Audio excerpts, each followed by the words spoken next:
శ్రీ గురుభ్యో నమః. శ్రీ మహాగణాధిపతయే నమః. భూమౌ స్కల్చపాదానాం భూమిరేవావలంబనం తయి జాతాపదాధానం తమేవ శరణం శివే. ఇవాళ సౌందర్య లహరిలో మనం 8వ శ్లోకం చదువుకుందామండి.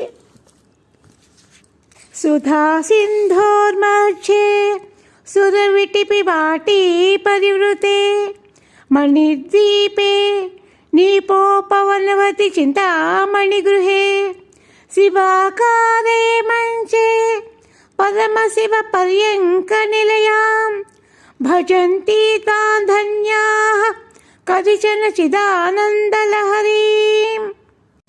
ఇది అమ్మవారి లోకం వర్ణన అన్నమాట.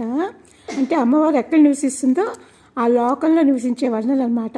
అమృత సాగర్ మధ్యమున కల్పవృక్ష సమూహాలతో కూడిన మణిద్వీపమందు కడిమి తోపుల నడుమ చింతామణి గృహమున శివమయమైన మంచమునందు పరమశివుని పర్యంకపైనున్న చిదానంద లహరిని అంటే జ్ఞానానంద ప్రవాహ రూపిణివి అయిన నిన్ను కొద్ది మంది మాత్రమే అన్న కదిచన అంటే కొద్ది మంది మాత్రమే ధన్యులు అన్నమాట. వాళ్ళు సేవిస్తున్నారు అని, అందరూ సేవించలేరు, ధన్యులు మాత్రమే సేవిస్తున్నారు. ఒకే పరమేశ్వరుడు అంటే శివుడు అన్నమాట.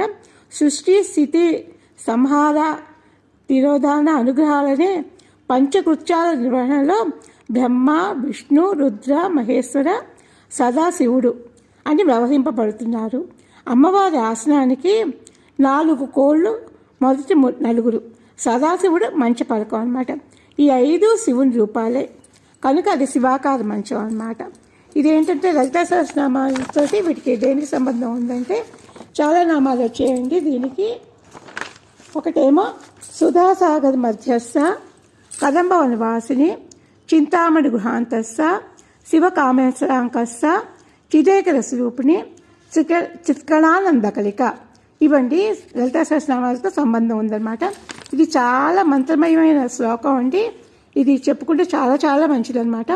సుధా సింధోర్మధ్యే సురవిటిపి వాటి పరివృతే మణిద్వీపే నీపోపవనవతి చింతామణిగృహే శివాకారే మంచే పరమశివ పర్యంక నిలయాం భజంతి త్వాం ధన్యాః కదిచన చిదానందలహరీం.